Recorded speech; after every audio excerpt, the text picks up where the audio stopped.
44, Sec 45 of the National Institute for Policy and Strategic Studies, led by the DG, Professor and Omotayo. Thank you very much. So we welcome you to Lagos.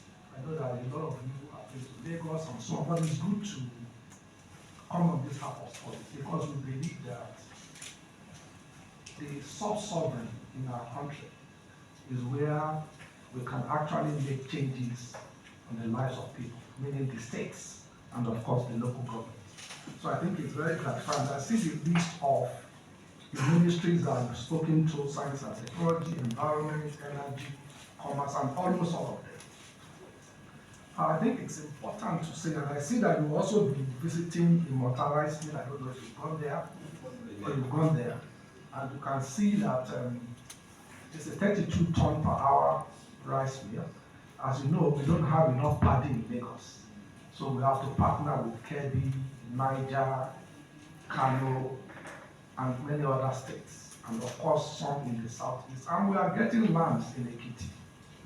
You know, Lagos, I think we now have 3,000 hectares of land in Ekiti, in Ogun and Osun, so that at least we can also grow that rice, because we need 200,000 tons of paddy in order to supply the plant. 200,000, and I'm so sure you've seen the silos. So the silos can only take about 42,000 tons.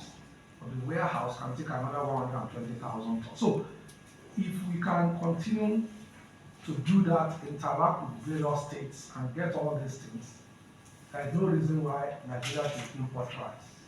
And you know, like we say, a lot of people still have this belief. They say imported rice. When you are eating rice that's 5 years old. So those rice from Taiwan, they are 5 years old. But here you are eating rice that is just produced. So it's not rocket science to know that it's more nutritious, it's better than what.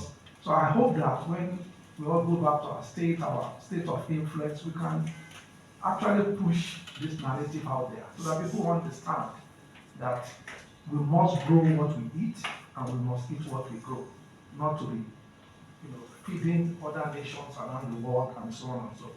So I'm very happy that we've all come, but I think it's also important. I don't know what is discussed in the Ministry of Economic Planning.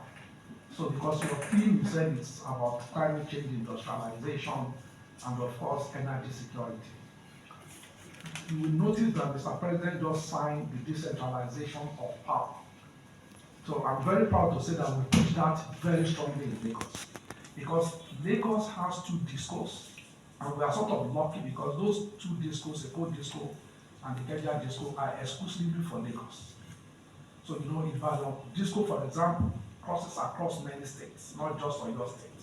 So but we are lucky, and therefore we believe that if we can work with them, we can actually supply the necessary power for Lagos.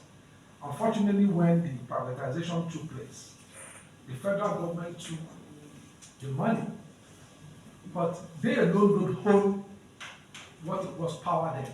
It was the federation that holds it.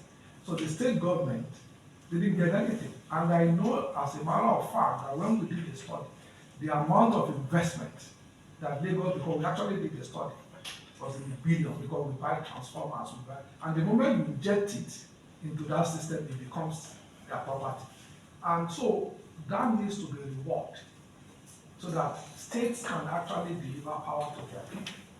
And I'm very happy that that has happened, and we are hopeful that we'll be able to do that. So what we are doing in